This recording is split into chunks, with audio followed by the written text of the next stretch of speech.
Bonjour chers frères et sœurs en Christ, que la grâce, la paix et la miséricorde de notre Seigneur Jésus-Christ vous soient abondamment multipliées. Shalom et bienvenue dans cette nouvelle vidéo de 7 minutes de pain quotidien du 10 février 2026. Nous poursuivons notre lecture dans le livre de Actes des Apôtres chapitre 11 et nous allons lire aujourd'hui le verset 3. Nous avons vu dans la vidéo précédente que l'apôtre Pierre, après être remonté à Jérusalem, a été interpellé par les fidèles qui s'y trouvaient, par les apôtres et les frères, et il a été reproché, ou bien il lui a été fait des reproches selon lesquels il est entré dans la maison des païens, il s'est lié avec des païens. Et Pierre donc se retrouve devant eux, il doit s'expliquer. Rappelons donc que l'apôtre Pierre qui remonte donc de Césarée pour aller à Jérusalem, pour retourner à Jérusalem, avait été conduit par le Saint-Esprit à aller à Césarée dans la maison d'un homme nommé Corneille, chez qui il a proclamé le Seigneur, annoncé l'évangile, et pendant qu'il le faisait, le Saint-Esprit est descendu sur les personnes qui étaient en train d'écouter les paroles qui donnent la vie qui sortaient de sa bouche. Lui-même avait d'ailleurs été préparé par le Saint-Esprit à aller entrer chez les païens, donc il n'est pas allé de lui-même, mais il s'est laissé guider par le Saint-Esprit. Et Corneille, lui aussi, avant d'envoyer chercher Pierre, a reçu en vision un ange qui lui a demandé de le faire, et sachant que c'était un homme qui avait la crainte de Dieu, pourtant romain, mais avait la crainte de Dieu, qui craignait Dieu, qui était pieux avec toute sa maison et qui faisait beaucoup d'aumônes au peuple et priait Dieu continuellement. Pas étonnant donc que le ciel s'est souvenu de lui et l'a choisi comme celui-là qui devait être marqué dans les Écritures comme le premier païen à avoir reçu le Saint-Esprit. Le premier païen chez qui l'évangile du salut est arrivé. Donc, Pierre a fini d'être utilisé par cet esprit. Il a fini son ministère donc à Césarée. Il est retourné à Jérusalem et les frères l'ont interpellé. On a vu hier donc dans la vidéo précédente que eux, ne sachant pas que l'évangile du Seigneur était décidé, enfin l'évangile, parce que l'évangile c'est Christ, l'évangile était destiné à aller également chez les païens, ont donc interpellé l'apôtre pour savoir pourquoi est-ce qu'il était entré dans la maison d'un païen. Or, le Seigneur avait déjà prophétisé dans le livre des Actes des Apôtres, chapitre 1, que l'évangile, vous restez, attendez à Jérusalem, vous serez mes témoins à Jérusalem, à Juda, à Samarie, et jusqu'aux extrémités de la terre. Ils avaient oublié cette partie. Ils interpellent donc Pierre en lui disant, en lui faisant des reproches. Le verset 3 donc, que nous allons lire aujourd'hui va nous donner donc la quintessence des reproches qui ont été faits à l'apôtre Pierre. Qu'est-ce qu'ils ont dit? Le verset dit ceci, en disant, tu es entré chez des incirconcis et tu as mangé avec eux. Amen. Voilà le verset. C'est-à-dire, si je reprends depuis le verset 2, et lorsque Pierre fut monté à Jérusalem, les fidèles circoncis lui adressaient des reproches en disant, tu es entré chez des incirconcis et tu as mangé avec eux. Amen. Donc le reproche est bien formulé. Tu es entré chez les incirconcis, 1, et 2, tu as mangé avec eux. Bien sûr, les deux choses sont des choses interdites aux Juifs. Un Juif ne doit pas entrer dans la maison d'un incirconcis et encore moins manger avec lui. Et rappelez-vous que lorsque l'apôtre Pierre est entré dans la maison de Corneille, il leur a dit cela clairement, chapitre 10, verset 28, nous l'avions étudié. Vous savez, leur dit-il, qu'il est défendu à un Juif de se lier avec un étranger ou d'entrer chez lui. Donc, il connaissait cette parole, il connaissait cette règle en tant que Juif. Mais que faut-il faire? Obéir au Saint-Esprit ou obéir aux traditions? Se laisser guider par le Saint-Esprit ou bien nous arrimer sur ce que nous pensons connaître de vrai dans le passé? Voilà pourquoi, encore une fois de plus, vous voyez qu'à chaque fois, on revient toujours au point central des études que nous faisons, c'est-à-dire être dépendant du Saint-Esprit. Avoir cette relation personnelle, privée, intime avec le Saint-Esprit. Qu'est-ce qu'il aurait fait? Qu'est-ce qu'il serait devenu s'il avait désobéi au Saint-Esprit, l'apôtre Pierre, en n'allant pas chez Corneille? Or, c'était la volonté de Dieu. Or, c'est également Dieu qui avait dit de ne pas manger les animaux impurs. Lorsqu'il a vu cette vision, il a vu ces animaux descendre et le Seigneur lui a dit, mange. Il a dit, non, je n'ai jamais rien mangé d'impur, de souillé. Et le Seigneur a dit, ne déclare pas impur ce que moi j'ai déclaré pur.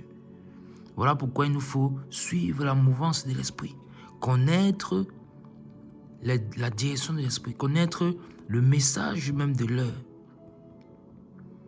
Est-ce que nous réalisons même l'époque dans laquelle nous vivons?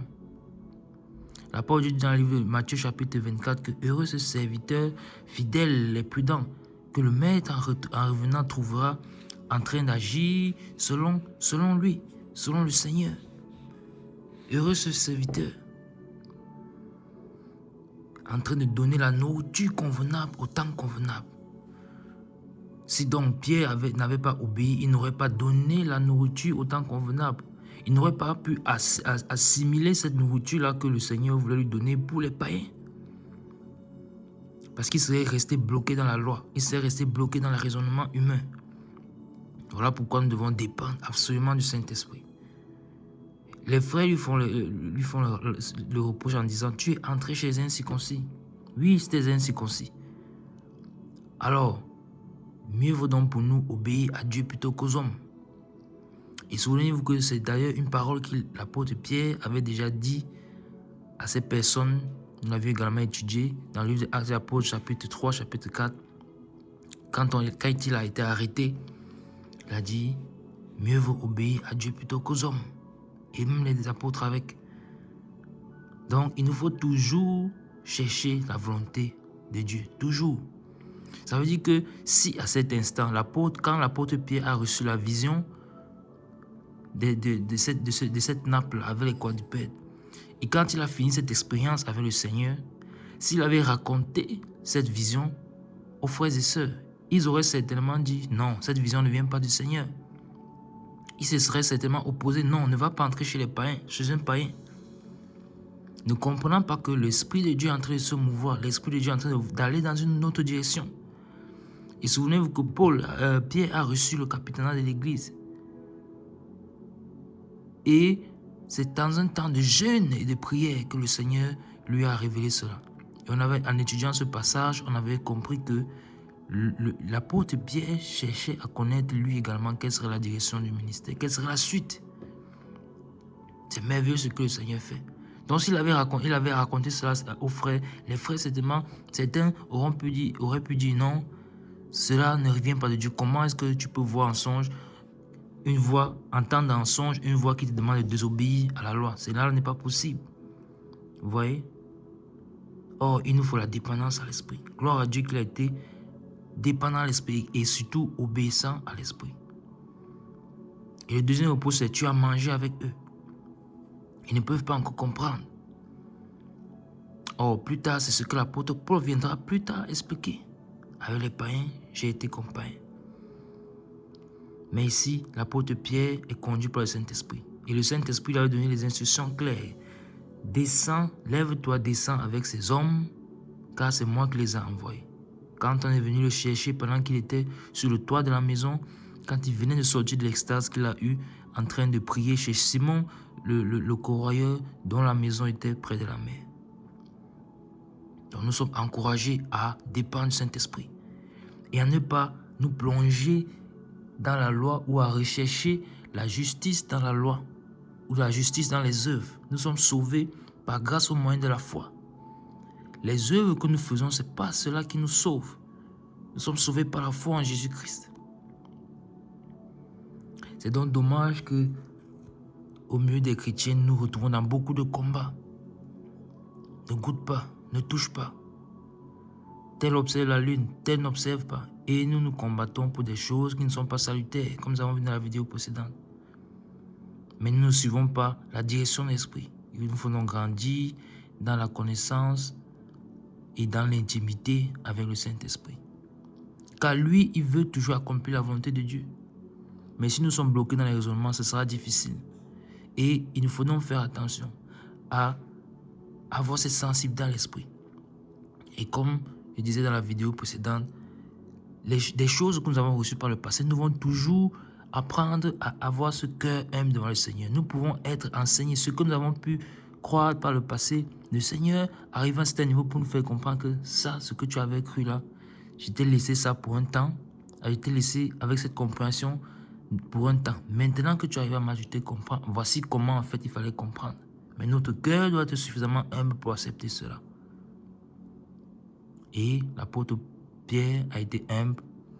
Il a accepté. Il s'est soumis à la volonté du Seigneur, à la volonté du Saint-Esprit. Et il est allé chez un païen. Cela a été difficile. Difficile pour lui. Il a pris des frères et sœurs avec lui. Ce n'était pas facile pour quelqu'un qui a vécu toute sa vie sans jamais manger quelque chose de souillé, mais il faut accepter cela. Ce n'est pas facile, mais il se soumet à la volonté du Seigneur. Et quand Corneille et les gens qui étaient dans sa maison ont reçu Saint-Esprit, les frères qui étaient avec lui étaient surpris, ils étaient étonnés. Mais lui, il a dit, on ne peut pas leur refuser du baptême, ils ont reçu Saint-Esprit comme nous. Pourquoi? Parce qu'il avait été préparé par le Saint-Esprit, parce qu'il avait déjà été averti. Il savait ce qui allait se passer et surtout, il avait cette intimité avec le Saint-Esprit, sachant que quand il agit, il ne fait point exception de personne. Nous allons nous arrêter là pour que la vidéo ne soit pas longue. Que la grâce, la paix et la miséricorde de notre Seigneur Jésus-Christ vous soient abondamment multipliées. Dans la prochaine vidéo, par la grâce de Dieu, nous verrons dans la suite quelle sera dans la réponse de l'apôtre Pierre face à ces reproches que lui font les frères. Que la grâce de Dieu repose sur vous. Shalom.